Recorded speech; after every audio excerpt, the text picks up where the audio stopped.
I have to be honest with you. Looking at the research packet you sent over this morning, it triggered a little bit of PTSD for me. Oh, really? The croissant incident. The croissant incident. Yeah, the whole, ordering coffee panic, the time I accidentally insulted a taxi driver in Paris, just all of it. Right. We spend so much time on this show breaking down complex topics, tech, history, geopolitical science. But I don't think we've ever really touched on something that makes intelligent people feel quite as stupid as trying to speak a second language in the real world. It is a totally universal nightmare, isn't it? Yeah. It's that specific feeling of just complete helplessness. You spend years studying, you have the apps, you've got the flashcards, you know the exact difference between the past perfect and the past continuous. You completely ace the test. You get the gold star on the app. Exactly. You are, at least on paper, you're fluent. Yeah. And then you land at Heathrow or JFK or Charles de Gaulle and you walk up to a counter to just buy a muffin and you completely freeze. Or even worse. You say exactly what you studied, and the person behind the counter just looks at you like you spoke in riddles, like you have 3 heads. Yeah, that is the classic gap, the canyon, really. And that is exactly what we are diving into today. Right. We're looking at a really fascinating broadcast from the Learning English podcast. It's hosted by Emma and John, and they titled it Bridging the Gap to C1 Level English Fluency. But I want to be totally clear to everyone listening right now, this is not an English lesson. No. We are not going to sit here and conjugate verbs for the next hour. Right, because I read through their case studies, and this feels so much more like a psychology deep dive than a linguistics one. Like, it really felt like we were analyzing social anxiety way more than grammar. It is entirely psychology. It's about the collision between what your brain knows, like the textbook reality, and what the world actually sounds like. Yeah. The street reality. Yeah. We are going to break down why smart people sound, quote unquote, dumb when they travel. And specifically, we're going to unpack the specific hurdles, the traps that stop advanced learners from sounding like native speakers. And we have got some incredibly cringeworthy, yet frankly hilarious, real-world case studies from the source material to help us out. Oh, yeah. We're talking about everything from the pronunciation trap, which is why reading a word correctly might actually make you totally unintelligible, to the literalism trap that just causes absolute chaos in the workplace. And we will also touch on high-pressure environments, navigating immigration officers, the secret code of fast food counters, and the hidden rules of social tennis that basically dictate whether a conversation lives or dies. So if you have ever felt like you are stuck in that intermediate plateau, or honestly, if you're just fascinated by how human beings totally misunderstand each other, stick around. But let's start with the basics, the pronunciation disconnect. Because I feel like this is where the rubber really meets the road. Or where the rubber meets the croissant. Okay, yes. Let's talk about Daniel. Because this is a story from the source that it actually hurts to read because I've lived it so many times. So Daniel is a friend of John, who is one of the hosts from our source. And it is really important to note here that Daniel is not a beginner. Right. He is highly educated. His grammar is impeccable. He literally reads English novels for fun.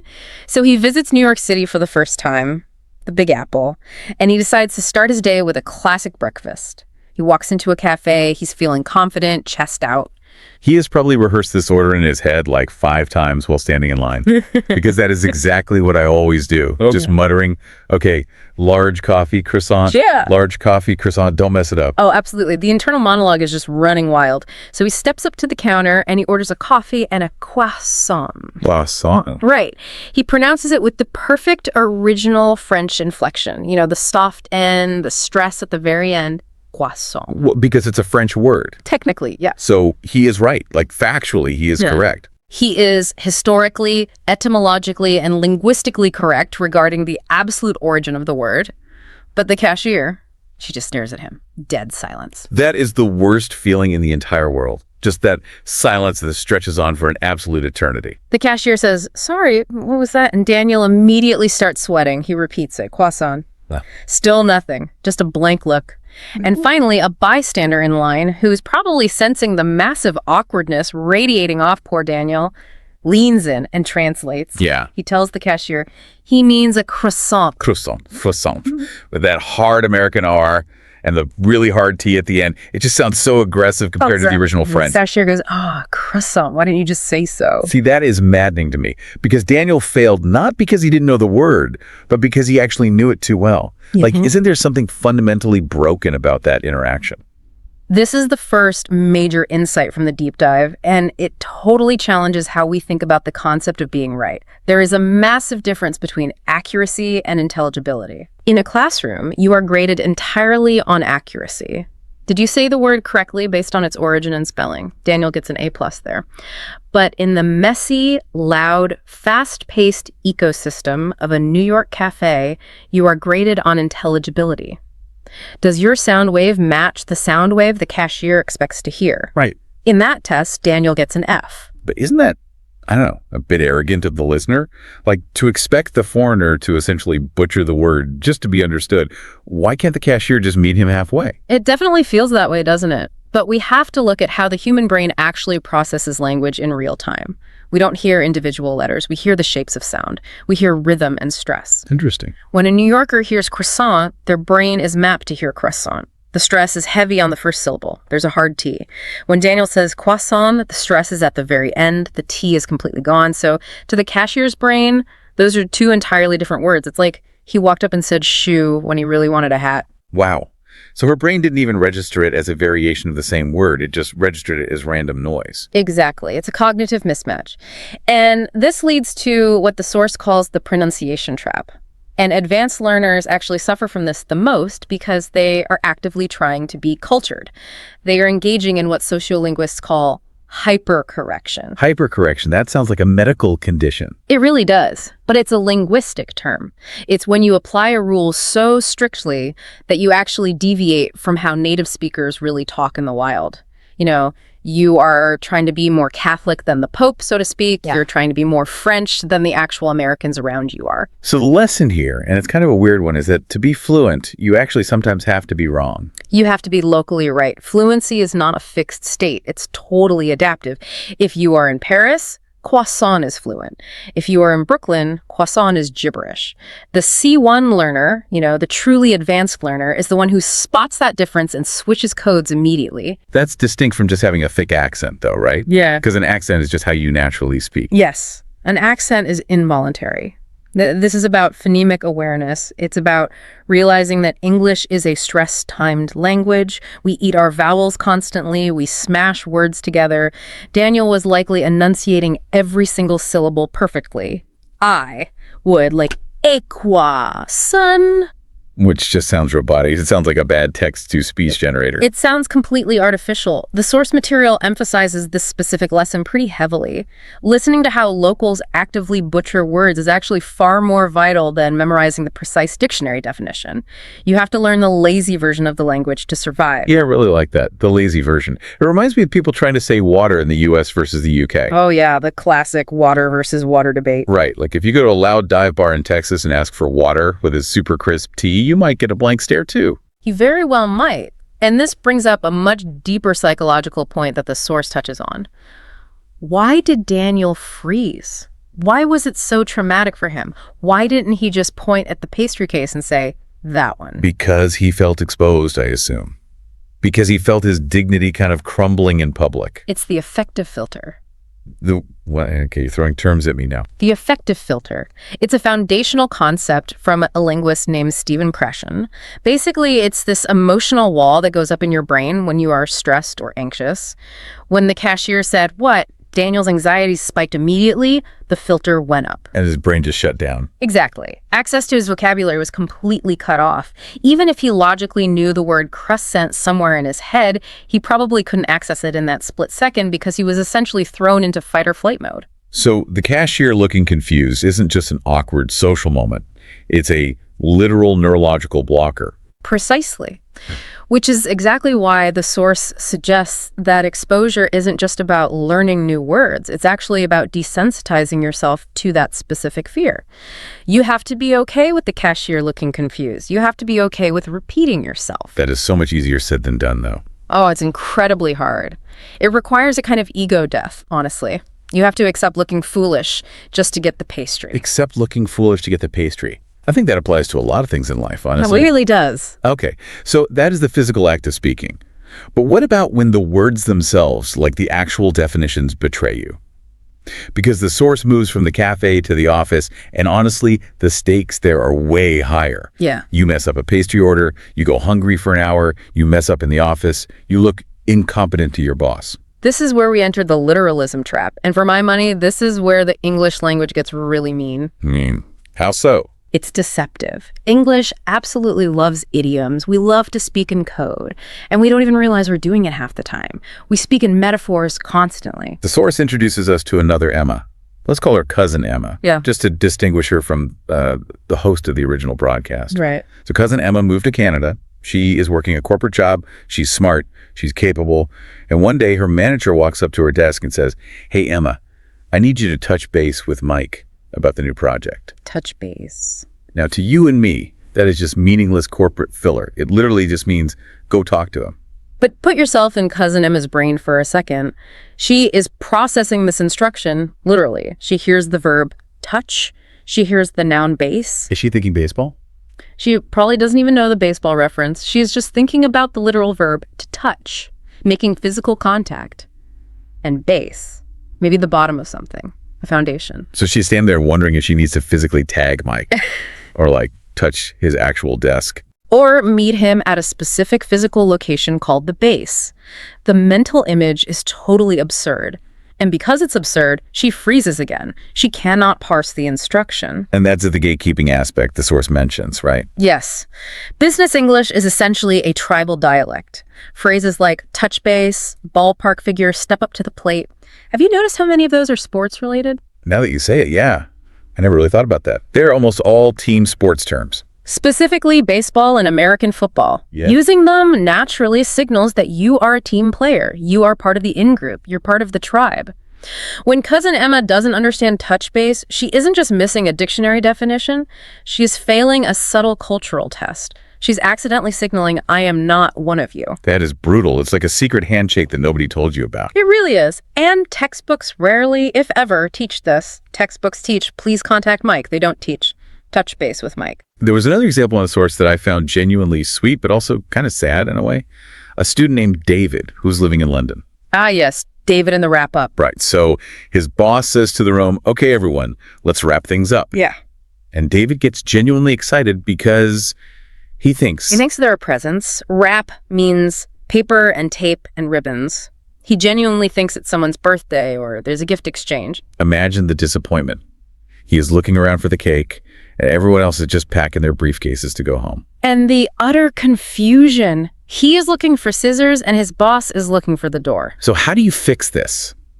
Because you can't possibly memorize every single idiom in the English language. There are thousands of them, and new ones pop up literally every day. How does a learner bridge that specific gap? The source suggests a fundamental shift in how you listen. You have to stop listening to individual words and start listening to chunks. Chunks of meaning. A native speaker doesn't hear wrap plus things plus up. We hear one unified sound, wrap things up, and that singular sound equals the concept of finish. It's like a macro on a computer keyboard. One button triggers a complex action. Exactly. It's pattern recognition. If you hear a phrase that makes absolutely no sense, literally like break a leg, you have to immediately override the literal part of your brain and search for the metaphorical meaning. You have to forcefully suppress the mental image of a broken bone. That sounds absolutely exhausting to do in real time during a fast-paced meeting. It is. That is exactly why fluency is so incredibly tiring for learners. Your brain is constantly working on overdrive, suppressing literal images to find abstract meanings. But the more you do it, the faster it gets. Eventually, touch base doesn't trigger an image of a baseball field anymore. It just instantly triggers the concept of call. So you kind of have to kill the poetry of the language to understand the business utility of it. In a way, yes. You have to flatten the language into pure utility. Okay, so we've embarrassed ourselves in the cafe. We've confused our boss in the corporate meeting. But there is one place where confusion isn't just awkward or embarrassing. It's genuinely terrifying. The border. The immigration desk, Yeah. Yes. I get nervous at immigration, and I live here. I have a valid passport. I have nothing to hide, and I still feel like I'm going to jail every single time I walk up to that little booth. It is a high-stakes environment by design. You've got the uniforms, the guns, the laws, the long queues. It is heavily designed to be intimidating. It is the theater of security. So the source tells this story of a woman named Sophia who is landing in Australia. And the officer asks her the standard textbook question, do you have anything to declare? Now pause for a second on the actual word, declare. It is a really heavy word. Like, I declare war, I declare bankruptcy, the Declaration of Independence. It has incredible gravitas. It sounds deeply legal. It sounds final. It honestly sounds almost biblical. Right, so Sophia hears this, and her brain instantly goes to the darkest possible place. She thinks, confess. She hears the officer saying, do you have anything to confess to me? Like a major crime. Exactly. Do you have drugs? Are you a terrorist? Is your visa completely fake? Her brain just spirals out of control because the emotional connotation of the word declare in her head is deeply tied to guilt. But the officer just wants to know if she has an apple in her bag. Or a bottle of wine, or maybe some muddy hiking boots. To the officer sitting in that booth, declare is the most boring, bureaucratic word in the entire English language. It's just a checklist item. But to Sophia, it's a full-blown interrogation. This is a massive insight for me, because fluency isn't just about definitions, it's about the emotional weight of a word. Yes. Context completely shifts the weight of a word. In a courtroom, declare is incredibly heavy. At an airport arrivals hall, declare is incredibly light. Sophia's primary mistake was carrying the heavy definition into the light context. And that anxiety, going back to that effective filter we talked about earlier, probably made her look incredibly suspicious to the guard. Which is the cruel irony of the whole situation. By worrying about looking like a criminal, you actually start acting like one. You sweat, you stutter, you avoid eye contact.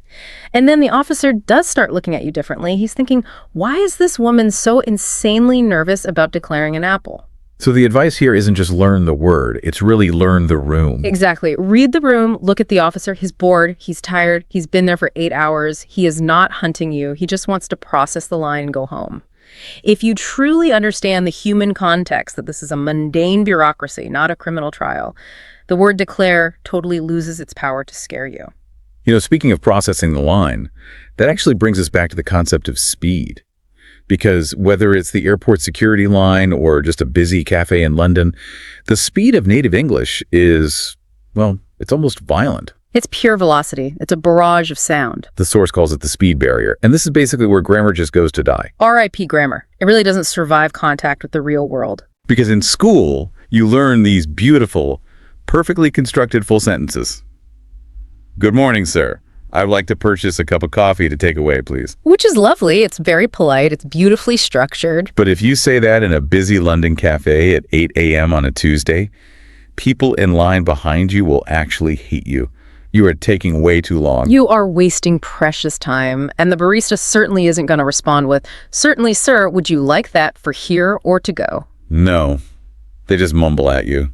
Or here to go, or honestly, even shorter than that, here to go. Let's actually analyze that specific phrase for a second. For here or to go. It's barely even a sentence. It is a grammatical nightmare. You have prepositions just dangling everywhere, but it is perfectly efficient code for that environment. It asks the essential question, will you be consuming this on the premises, or would you like it packaged up for takeaway? But they cut out like 90% of the actual words. Because native speakers will always prioritize speed and efficiency over grammatical completeness, especially in service interactions. This is known in linguistics as the least effort principle. Okay. All languages naturally evolve toward the least amount of physical effort required to convey the core message. But I remember I tried to say it properly once. I was in a shop and I said, I would like this to go, please. And I felt like I was speaking in slow motion compared to everyone else. You probably sounded incredibly formal, maybe even a little bit posh. It just felt wrong. But when I hear native speakers say for here or to go, it almost feels like exclusion. It feels like, you are speaking a secret code that I don't have the cipher for. It is a secret code. It's the code of high-frequency transaction. The massive challenge for the language learner is that they usually only learn low-frequency, high-clarity language in the classroom. The teacher speaks very slowly. Audio tracks on the apps are perfectly enunciated by voice actors. The yellow book. Face. Vilary table. Right. And then they step into a real cafe and just get hit with for here to go. It is a total system shock. And the pricing, too. The source mentions the phrase, that'll be $5.50. They drop the currency name entirely. They don't say pounds. They don't say dollars. Just the numbers. And if you are a learner who is desperately expecting to hear the currency name to confirm the price because your textbook always says that will be $5, that omission can completely throw you off balance, you are standing there waiting for the noun that just never comes. So the big takeaway here is that efficiency often sounds exactly like gibberish to the untrained ear. Yes. To reach that C1 level, you have to get completely comfortable with the incomplete sentence. You have to learn to catch just the key data points. Here, go. 550. And totally ignore the fact that the grammar around it is broken or missing. It's almost like data compression. You have to learn to unzip the file in your brain instantly. That is a brilliant analogy. You are receiving a zipped file, and you have to extract the meaning without worrying about the raw code. Okay, let's move on to something a little bit softer. We have survived the ordering process. We have survived our boss. We have survived immigration. Now, we just need to make some friends. We need to chat. The dreaded small talk. Why do learners hate small talk so much? I have friends who are incredibly fluent, but they absolutely hate being asked about the weather. Because they often view it as just filler. They think, why are we talking about the weather? Why are we talking about my weekend? This is entirely irrelevant information. They just want to get to the real conversation, the philosophy, the politics, the actual work stuff. But the source material rightly identifies small talk as the essential glue of social interaction in English. It's the social lubricant that makes everything else actually work. Exactly. If you skip the small talk, you come across as cold, transactional, or even outright rude. We have a really good case study here from the text. Maria from Spain. Maria is at work, and a colleague walks up and asks her, "How was your weekend?" A totally standard opener. Literally the most basic social opener in the English language. Right. So Maria gives a purely factual answer. She says, "I went to the park." And then just silence. She completely stops talking. She answered the question. Technically, she succeeded in the transaction. But socially, she failed completely. It killed the vibe immediately. Because she treated the interaction like an interrogation rather than a human connection. She provided the requested data, but she didn't provide a hook for the other person to grab onto to keep it going.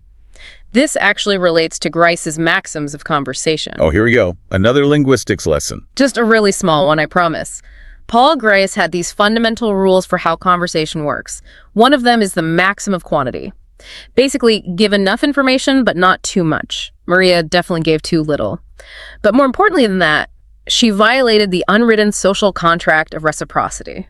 And the source material uses this really brilliant metaphor of a tennis match to explain this. I love this comparison so much. Conversation is essentially a game of tennis. If someone hits the ball over the net to you, that's them asking the question. You cannot just catch the ball and put it in your pocket. That immediately ends the game. You have to hit it back. You must hit it back. Maria caught the ball when she said, "I went to the park," and then she just held on to it, and the other person is just left standing at the net, waiting awkwardly for the return. So how do you hit it back effectively? The source gives us a magic phrase. 3 little words that can basically save any conversation from dying. What about you? It's so simple, it honestly feels like cheating. It is deceptively simple. I went to the park. It was lovely. What about you? Boom! The ball is right back over the net. And notice what that actually accomplishes. First, it takes all the pressure right off of you. You don't have to keep talking or come up with an interesting story. You have successfully passed the baton.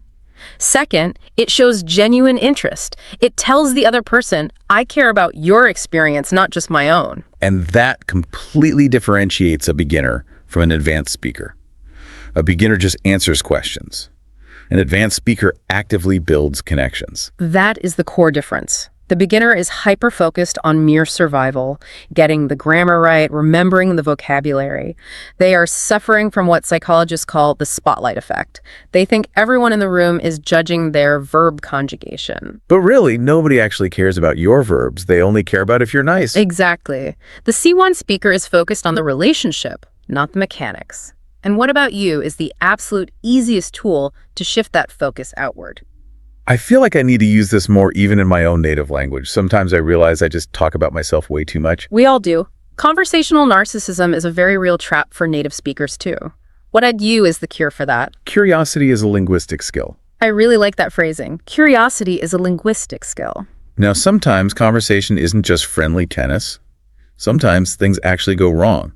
You have a legitimate complaint. You have a conflict you need to resolve. This is where advanced politeness comes into play. And this is a huge hurdle for a lot of learners coming from cultures where directness is highly valued. Right. The source talks extensively about the complaint conversation. So let's say you are staying in a hotel and the Wi-Fi is just terrible. Now, imagine a language learner from a highly direct culture. Let's say Germany or the Netherlands or Russia. In those specific cultures, honesty and clarity are often considered the highest forms of politeness. Why waste everyone's time beating around the bush? So their blunt approach would just be to walk up to the desk and say, the Wi-Fi is bad. Which is true. It's factual. And it is highly efficient. But in English, especially in the UK or Canada, and honestly to a slightly lesser extent in the US, that comes across as incredibly abrasive. It sounds like a direct accusation. You have failed to provide me with good Wi-Fi. It directly attacked the other person's professional competence. So how does the C1 speaker handle that exact same problem? The source suggests a very specific phrase. Could you look into it? Let's unpack the mechanics of that phrase. Excuse me, I'm having a little trouble with the connection. Could you look into it? It's so much softer. It's almost like wrapping a brick in a pillow before you throw it. It accomplishes two vital things. First, saying I'm having trouble frames the issue as my personal experience, not your objective failure. It significantly softens the blow. That is what linguists refer to as negative politeness. It's strategies we use to avoid imposing on the other person. Because we hate imposing in English. We just hate being a bother. We are absolutely terrified of it. And second, the phrase, could you look into it, deeply implies partnership. It subtly says, I am asking you to investigate this with me, rather than, I am ordering you to fix this for me right now. It totally turns the person you're complaining to into an ally, rather than an adversary. Exactly. It saves face for everyone involved. And in English-speaking cultures, saving face is very often way more important than being 100% direct. If you want to actually get what you want, which is just better Wi-Fi, you are statistically much more likely to get it by saying, could you look into it, rather than, this is broken. It's that nuance again. It's not about the sheer size of your vocabulary. It's about your emotional intelligence being successfully conveyed through the language. That is the very definition of C1 fluency. It is not just, can I physically say the words? It is, can I say the words in a way that actually achieves my specific social goal? We are definitely seeing a strong theme emerge here. Context, context, context. And speaking of context, let's talk about how English completely changes its shape depending on exactly where you are and who you were talking to. The chameleon factor. Regionality and slang. This is essentially the final boss of fluency. The source gives us some really great examples of this. Let's start with one from Australia. The phrase, that's a ripper deal. If you are a learner and you look that word up in a standard dictionary, you might just find something about tearing things apart, or maybe Jack the Ripper. Neither of which are very positive associations. No, but in Australia, ripper just means excellent or fantastic or great. If you are standing in Sydney and someone says, have a ripper day, they're being incredibly warm and friendly. If you don't know the local slang, you might be totally confused. You might genuinely think they want you to tear your pants or something. And then you have the corporate world, which honestly is almost its own geographic region at this point. The phrase, let's circle back. Which simply translates to, let's discuss that later. I feel like I hear that exact phrase 10 times a day in meetings. Let's circle back. Let's put a pin in it. Let's take this offline. It is a distinct dialect, and the true C1 learner recognizes this fact. They inherently understand that English isn't just one static, monolithic thing. It's completely fluid. You don't speak to your corporate boss in New York the exact same way you speak to a surfer on the beach in Queensland. But here's a genuine question about that. Is there a danger there? Like, if I go to London on vacation, should I just start saying in mate in every single sentence to blend in? Or do I just end up looking like a total idiot? That is the uncanny valley of language learning. There is a very fine line. If you forcefully use slang that you haven't naturally mastered, it sounds like you're wearing a costume. It just doesn't fit right. You know that internet meme of Steve Buscemi holding the skateboard? How do you do, fellow kids? Yes, exactly. You definitely do not want to be that guy. The C1 learner profoundly understands the difference between receptive competence and productive competence. You deeply need to understand what ripper means so you aren't completely confused when you hear it. But you don't necessarily need to say it yourself unless you are very, very comfortable in that environment. So fluency involves recognizing these regional shifts and adapting your listening to them, but not necessarily faking them in your own speech. Yeah. It's about being a chameleon in how you process input, not just how you output. Precisely. You don't have to wear the local costume, but you absolutely have to recognize what it means when someone else is wearing it. Okay, we have covered a massive amount of ground today. We have unpacked the core problems. We have identified the specific traps. Now let's talk about the strategy. How does our listener actually achieve this level? How do they practically bridge the gap? Because the source material does offer a really concrete roadmap. It basically boils down to two main techniques. The first one is a form of active practice, specifically called immersion and shadowing. Now, we hear the word immersion all the time in language learning spaces. Just watch movies, just listen to podcasts. But the source gets much more specific than that. They say, don't just listen passively while you wash the dishes. Listening is great, but it is purely input. To bridge the gap to C1, you desperately need output. And they suggest shadowing. Can you explain what that actually looks like in practice? Is it just repeating after the tape? It's active, intentional mimicking. You play the podcast or the movie clip, you hear a native speaker say a phrase like, let's grab a bite. You pause the audio, and then you say it out loud yourself, let's grab a bite. And this is the absolute key to the whole technique. You don't just say the raw words, you meticulously mimic the music of the sentence. The intonation, the rhythm, the stress. Exactly. Where does the speaker's voice go up? Where does it go down? How exactly do those specific words blend together in their mouth? You are actively trying to copy the physical sound, not just the written text. Let's grab a bite usually sounds much closer to let's grab a bite. Right, it all just blurs together into one sound. If you practice creating that blur yourself, you naturally start to sound much more natural. And even more importantly, you start to easily hear the blur when other people speak to you. You are building muscle memory for your mouth. Muscle memory for your mouth. I love that. Speaking is a highly physical act. Your tongue is literally a muscle. If you have only ever spoken Japanese or Spanish your entire life, your tongue only knows how to do those specific dances. It literally doesn't know the English dance yet. Shadowing is essentially gym class for your mouth. That perfectly explains why my jaw literally physically hurts after speaking French all day when I travel. It is literal muscle fatigue. Your mouth is doing a workout it isn't used to. The second technique the source outlines is much more psychological. It's entirely about the mindset of failure. And honestly, this is my absolute favorite part of the entire deep dive. We look back at all the painful failures we discussed today. Daniel ordering the croissant and getting stared at. His cousin Emma totally freezing over touching base. Sophia having a near panic attack over the word declare. Those were incredibly painful moments for them. I felt severe secondhand embarrassment just reading the case studies. They were deeply uncomfortable moments. But the core expert insight here is that those specific mistakes were not setbacks. They were the actual mechanism of learning.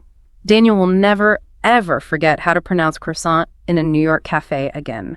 That sheer embarrassment basically burned the lesson into his brain permanently. It branded him. Exactly. Mistakes are just data points. Every single time you mess up in the real world, you get a highly valuable data point that says, okay, that particular approach didn't work. Let's adjust and try again.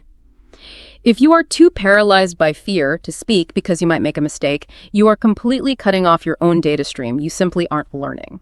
So true confidence actually comes from doing, not just from quietly studying books in your room.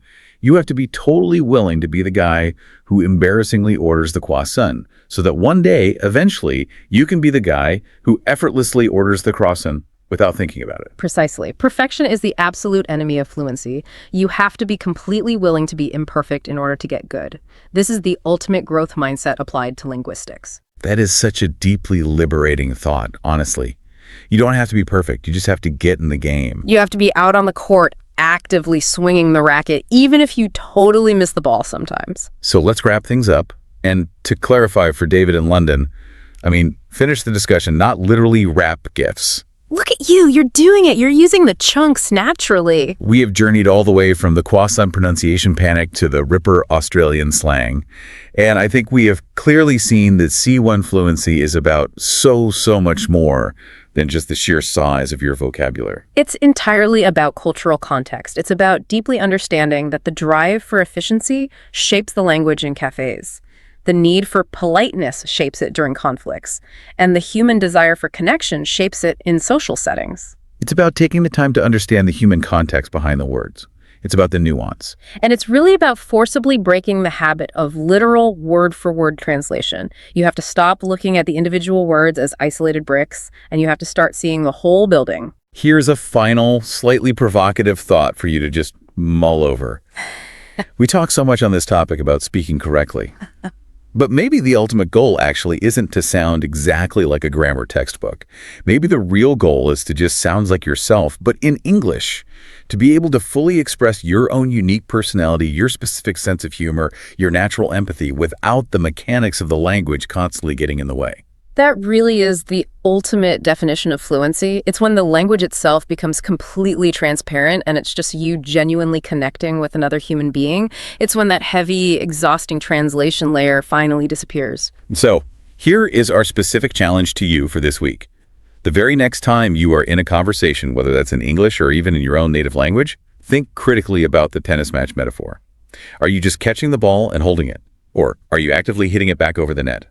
Try naturally dropping "what about you" into your next chat.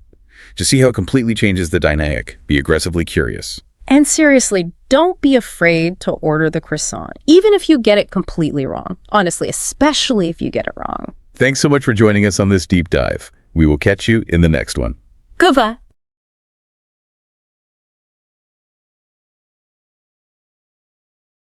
Okay, so let's just unpack this for a second. We talk a lot about survival skills in life. You know, the absolute basics. Right, the essentials, the foundation of existence. Exactly. Like, can you find food? Can you find shelter? Can you ask where the bathroom is without accidentally insulting someone's mother? Which is definitely a survival skill. It really is. And in language learning, there is this massive, overwhelming emphasis on survival mode. It's always about those functional things.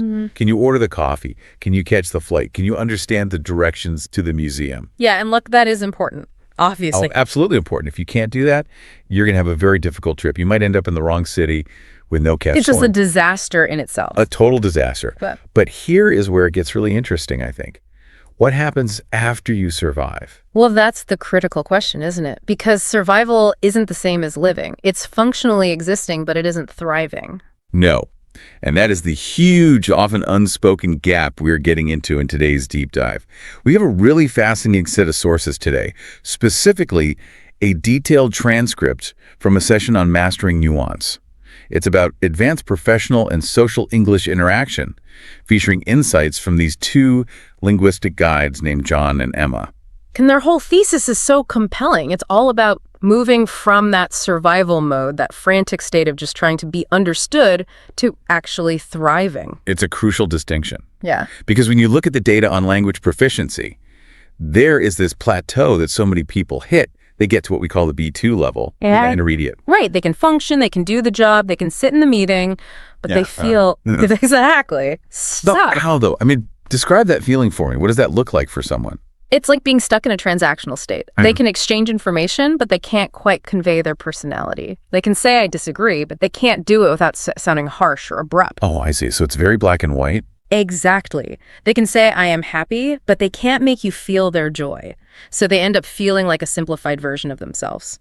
Because in their native language, they are funny, they are diplomatic, they are persuasive.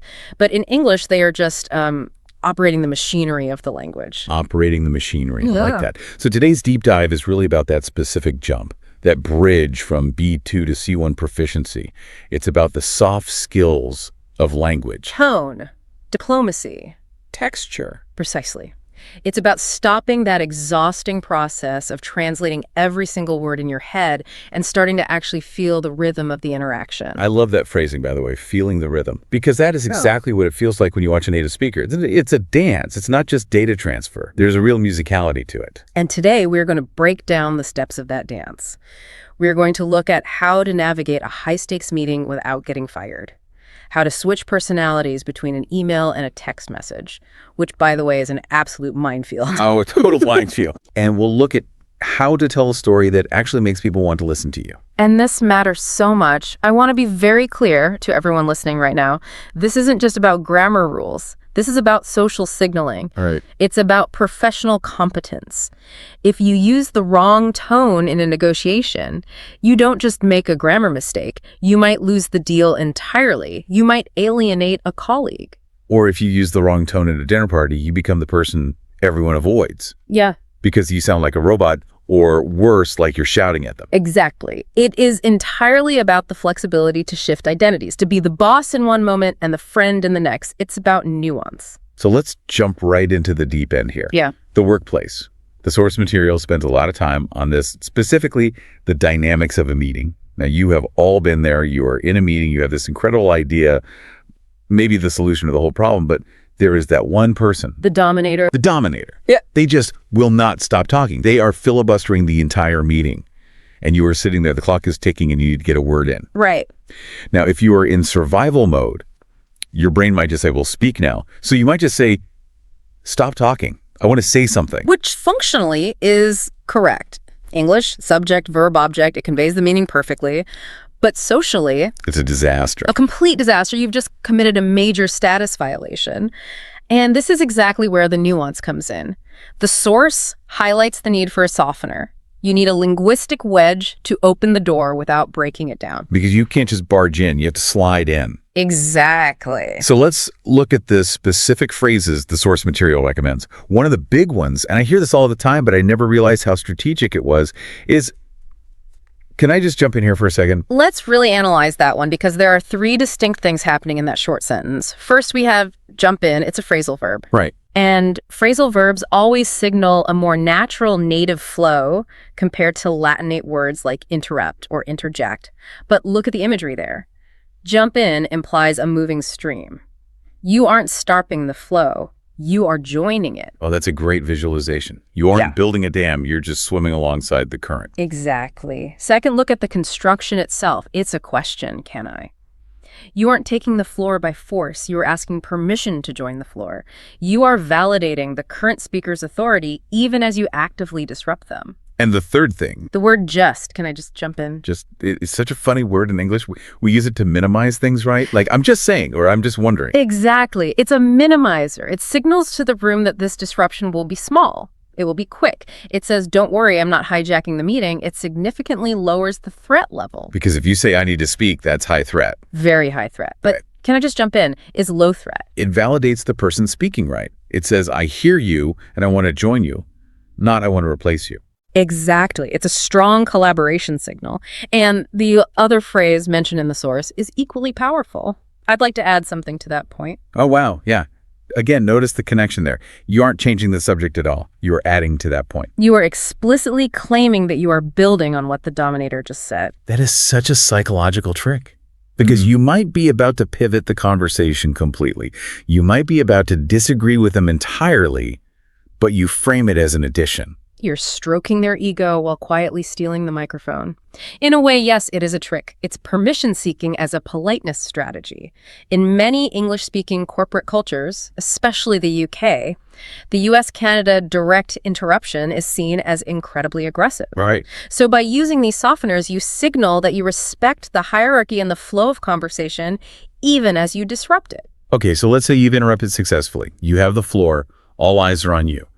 But now you have to do something even harder. You have to tell the person, maybe it's your boss, maybe a client, that they are wrong. The art of disagreement. This is arguably the hardest skill for a non-native speaker to master. The stakes are just so high. Because the direct translation from their native language is usually just, you are wrong, or I don't agree, or that is not correct. And you are wrong is an attack. It puts the receiver on the defensive immediately. If you say that to a client or a manager, you create instant conflict. Their brain goes right into fight or flight mode. They stop listening to your idea completely. Yes, they start defending their own intelligence instead of solving the problem. So the source material suggests what they call the soft blow technique. The soft blow. I like that a lot. It sounds like a martial arts move. It sort of is, actually. It's verbal aikido. You absorb their energy and redirect it. You don't block it. One of the key phrases is, I see your point, but I have a slightly different perspective. Let's break that down piece by piece. I see your point. That's pure validation. Yes. You acknowledge their reality. You aren't calling them crazy. You see it. You understand how they got there. That buys you an immense amount of goodwill. Yeah. And then the pivot. But I have a slightly different perspective. No. Note the word slightly there. Yes. Even if you completely disagree. Right. Even if you think their idea is the absolute worst thing you've ever heard in your life. Even then. Especially then. You frame it as a slight difference. It lowers the stakes. It makes the gap between you seem small and bridgeable. Precisely. Because if the gap is small, we can work together to close it. If the gap is huge, if I just say, you are totally wrong, then we are on opposite sides of a canyon. We can't collaborate. Another one the source mentions is, I'm not sure I entirely agree with that approach. I'm not sure I entirely agree. It's so tentative. It sounds like you don't even know your own mind. Like, I'm not sure. But that is the actual strength of the phrase. It is deliberate ambiguity. You are softening the rejection. It completely saves face for the other person. How so? Well, if you say, that's a bad idea, they look stupid. If you say, I'm not sure I entirely agree, it sounds like you are the one hesitating. It shifts the burden of the disagreement onto you, which gently allows them to back down without any shame. That is brilliant. And that leads us to my absolute favorite phrase from the entire source material. This one is just a game changer. Listeners, if you learn one phrase from this whole deep dive, I really think it should be this one. Have we considered? Ah, yes, the suggestion pivot. This is masterful. It really is. Instead of saying we should do X or you forgot about Y, you say, have we considered doing X? To think about the grammar there for a second. Have we? It creates a collective group instantly. It's not, I think it's have we. It implies that the idea belongs to the group. Or that it's just something floating in the air that we are all looking at together. Exactly. It removes the ego completely. It transforms a conflict me versus you into a collaborative brainstorm us versus the problem. It practically invites the other person to think alongside you rather than defend against you. So let's run a scenario. If I'm in a meeting and someone suggests a marketing plan that I know is going to fail because it's way too expensive, instead of saying, that won't work, it's too expensive, I say, we say. That's an interesting angle. Have we considered how that might impact our budget in Q4? Perfect. Just perfect. You've pointed out the fatal flaw, the budget, but you did it by asking a question. You basically invited them to realize the mistake themselves. That is true. C1 level diplomacy. You lead them to the water, but you let them drink. It's manipulation, but the good kind. The kind that keeps the office running smoothly and keeps everyone employed. It's social lubrication. And speaking of keeping things running, we have to talk about the idiom the source mentions specifically for this. Let's circle back. Oh, wow. Let's circle back. It's the cliche of all corporate cliches. I feel like I hear this in every single spoof of office culture. It is a cliche, but for a very good reason. Cliches become cliches because they are highly useful. The source explains that while it literally sounds like walking in circles, it's actually a vital tool for agenda management. Right. Imagine a meeting is going completely off the rails. Someone, maybe that dominator again, is talking about the holiday party venue when you are supposed to be discussing the quarterly earnings. The clock is ticking. You can't just say, shut up about the party. Again, that's survival mode versus thriving. Shut up is survival. It stops the noise. Yeah. But let's circle back is thriving. Exactly. You say, that's a great point. Let's circle back to that at the end if we have time. It's a polite deferral. It's a parking lot. You are parking their idea. You aren't deleting it. You're saying, we will return to this. It validates the speaker by saying, your idea is good enough to save, but it still prioritizes the time. It allows you to regain control of the room without being an authoritarian dictator about it. It is essential for anyone leading a meeting. Essential. Okay, so we have handled the meeting room, we have interrupted politely, we disagreed without fighting, and we circled back to the agenda. But now the meeting ends. You walk back to your desk, you sit down, and you open your laptop. And suddenly the rules change completely. The digital divide. This is where so many advanced learners stumble because they treat all text as the exact same thing. They think English is English. But it isn't. The source talks about this concept of flexibility, the idea that you have to have completely different personalities for different mediums. You have an email persona and you have a text persona, and mixing them up is incredibly dangerous. Let's look at the email first. The source shares this really painful anecdote about a student who emailed a brand new client with the subject line, hi, and the opening, hey, what's up? Ouch. I physically cringe just hearing that. But why is that so bad, really? Hey, what's up is a friendly greeting. I say it to my friends all the time. It is friendly, but in a professional context, specifically a new client, it signals a total lack of respect for boundaries. It presumes a level of intimacy that just hasn't been earned yet. It frames the interaction as casual. which might imply you will treat their actual business casually. Exactly. It feels risky to the client. The client thinks, well, if he writes emails like a teenager, is he going to handle my contract like a teenager? So what's the correct protocol here according to the source? The source is very clear on this. Dear Mr. Smith, or the absolute classic, I hope this email finds you well. Ah, yes. I hope this email finds you well. I must use that 10 times a day. And honestly, it means absolutely nothing, strictly speaking. I don't lay awake at night wondering if the email actually found them well, but it means everything socially. Exactly. It's what we call phatic communication. It's a social grooming signal. It essentially says, I know the rules of this game. I am a professional. I am metaphorically wearing a suit in this email. You can trust me. It sets the boundary before you even get to the actual content of the email. Right. But then on the flip side, we have the reverse problem, the robot trap. Yes, the robot trap. This is when you take that professional polish we just talked about and apply it to a text message or a WhatsApp chat with a close friend. Like typing out, Dear Sarah, I hope you are well. I was wondering if you would like to get dinner. If my best friend texted me that, I would assume they had been kidnapped. Or that they are furiously angry at you. Yes. Formal distance in a close relationship signals coldness. It strongly signals that something is wrong. So in the text world, the C1 skill is knowing how to drop the formalities entirely. The source suggests just diving straight in. Things like, hey, are we still on for dinner? Or running 5 minutes late. Notice the grammar in running 5 minutes late. The subject is completely dropped. I am running becomes just running. This truncation is a major hallmark of casual, comfortable native speech. It's all about speed. Speed and efficiency. And then there is that specific phrasal verb they highlight. Are we still on? This is a gem. I absolutely love teaching this one. It's so simple on the surface, but so dense with meaning. It really is. Are we still on effectively translates to, is the plan that we previously discussed and agreed upon still valid and happening at the scheduled time? That is a massive mouthful. But are we still on is just 4 short syllables. And it implies a shared context. It reinforces the bond between the two people. It says we both know what it is without needing to spell it out. Using high-frequency phrases like this is what makes you sound like an insider rather than an observer. It shows you know the shorthand. And native speakers love efficiency. We love to cut corners wherever we possibly can in casual speech. We do. We love shortcuts that carry a lot of cultural weight. Okay, so we've navigated the office politics, we've set the professional emails and the casual text. Now let's pivot and talk about something that I think is the most fun part of language learning, but also the place where people get really, really self-conscious. Storytelling. Ah, yes. Moving from black and white to color, as the source puts it. The source makes this brilliant distinction between functional descriptions, which they label as B2 level, and textured descriptions, which is C1 level. Let's think about the fundamental purpose of language for a second. At the basic level, that survival mode, its purpose is to transmit facts. The car is red, the food was good, I was scared. Right. These are true statements. You have successfully conveyed the information. But they are incredibly boring. They are flat. They give information, but they don't give an experience. When you are at a dinner party or even just chatting by the water cooler at work, you aren't just reporting the news. You are connecting with someone. You want the other person to feel what you felt.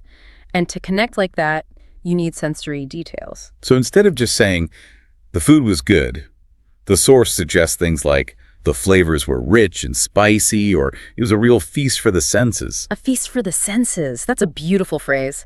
It immediately evokes smell, taste, sight. It invites the listener to sit at the table with you. It actively triggers their imagination. And it's not just about positive things either. The source brings up describing fear or suspense. The B2 speaker simply says, I was scared. But the C1 speaker says, my heart was pounding, or I was on the edge of my seat. Let's visualize that one. On the edge of my seat. It implies you are so engaged, so tense, that you literally cannot sit back comfortably. You are leaning forward.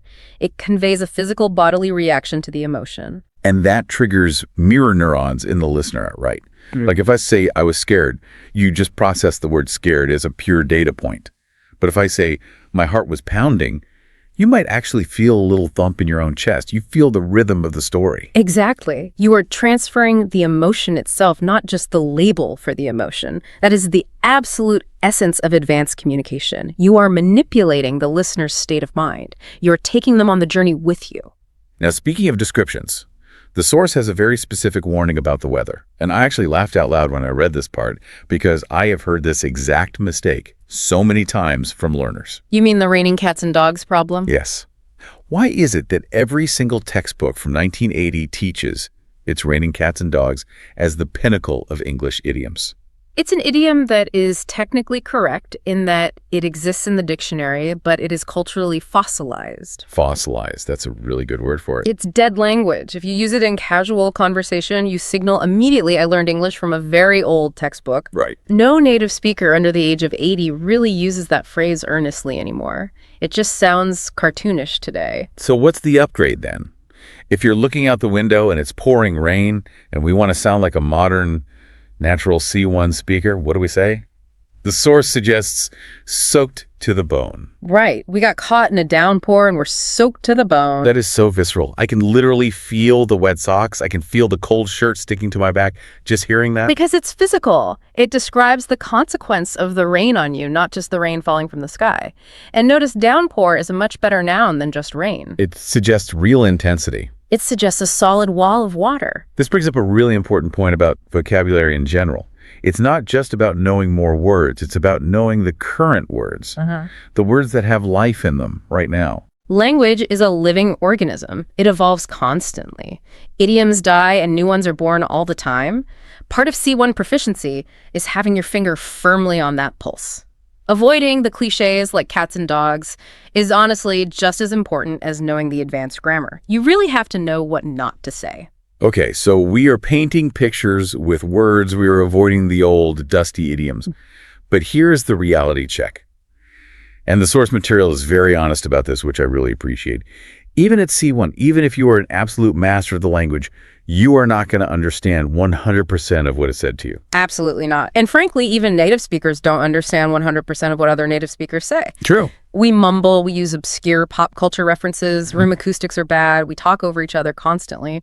So the final section of our deep dive today is about what they call the safety net, strategies for clarification. Because the B2 learner, when they don't understand, they panic.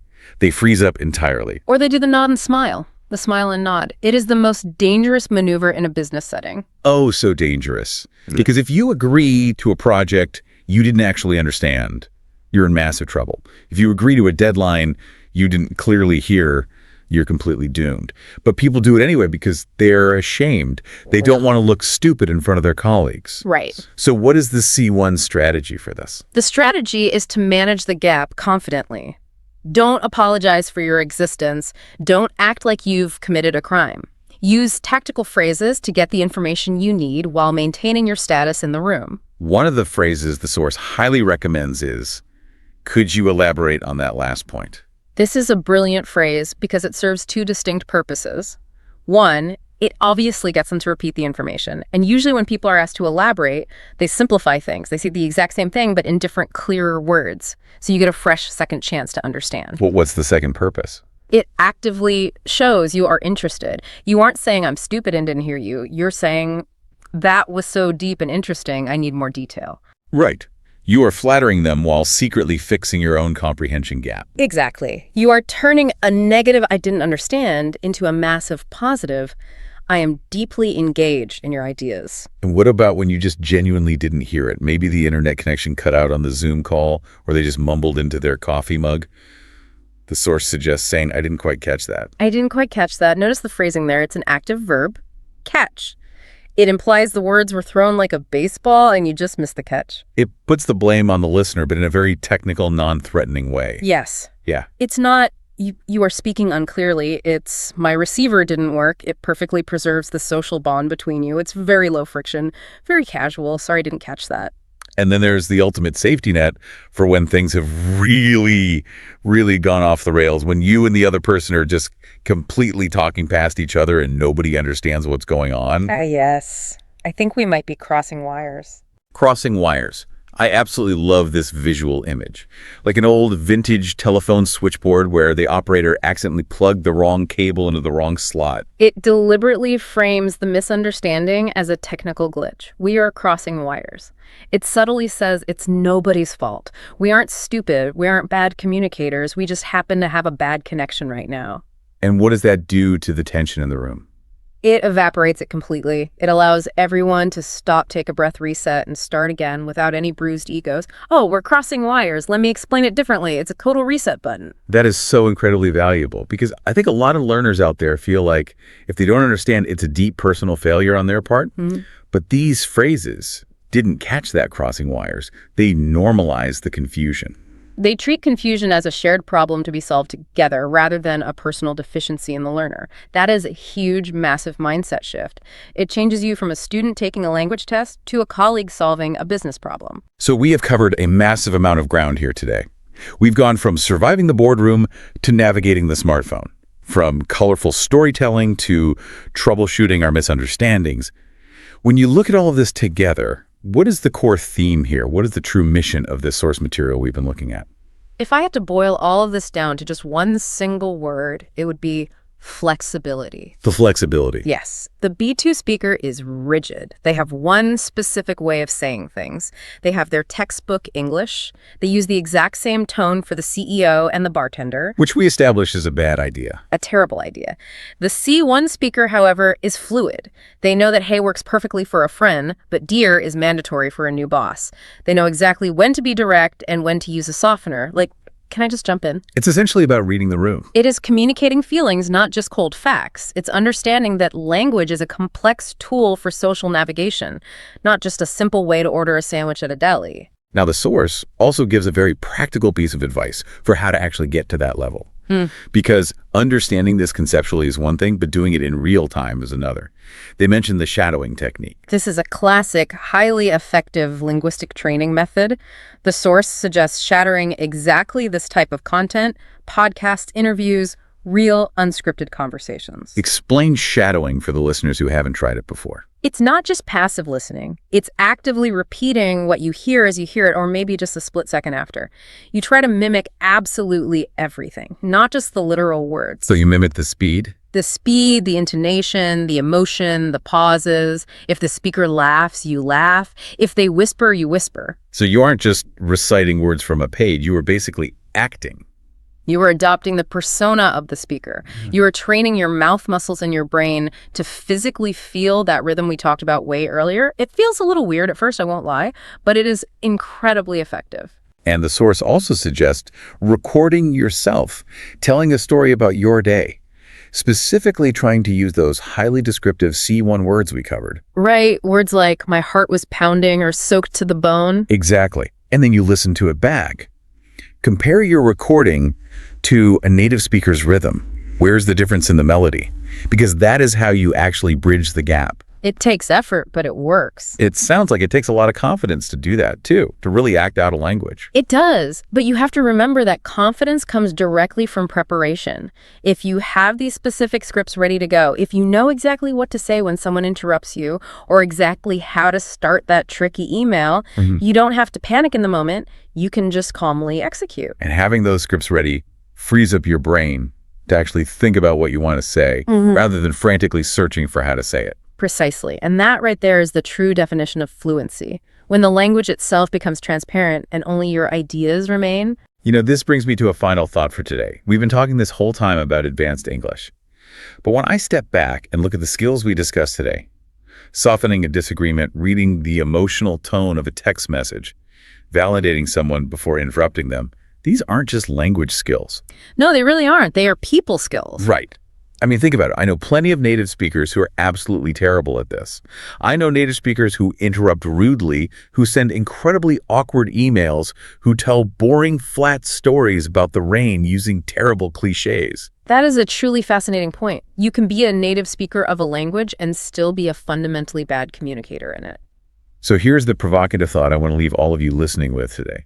If language proficiency at the highest C1 level is actually defined by your ability to soften a disagreement or paint a vivid picture with your words, does fluency actually have more to do with emotional intelligence EQ than it does with the sheer size of your vocabulary? That is a profound question to end on. Is advanced English actually just advanced empathy? Exactly. How much of being a good advanced speaker is actually just being a good listener and a thoughtful, observant person? I think the correlation is incredibly high. The language is really just the vehicle for the empathy. If you have the empathy and the emotional intelligence, You will eventually find the right words. Something for you to mull over as you practice your suggestion, pivots, and shadowing this week. Indeed. Remember, focus on the connection, not just the correction. Well said. That's it for today's deep dive. We really hope you feel a little more equipped to thrive, not just survive in your next conversation. Keep practicing that flexibility, everyone. See you next time.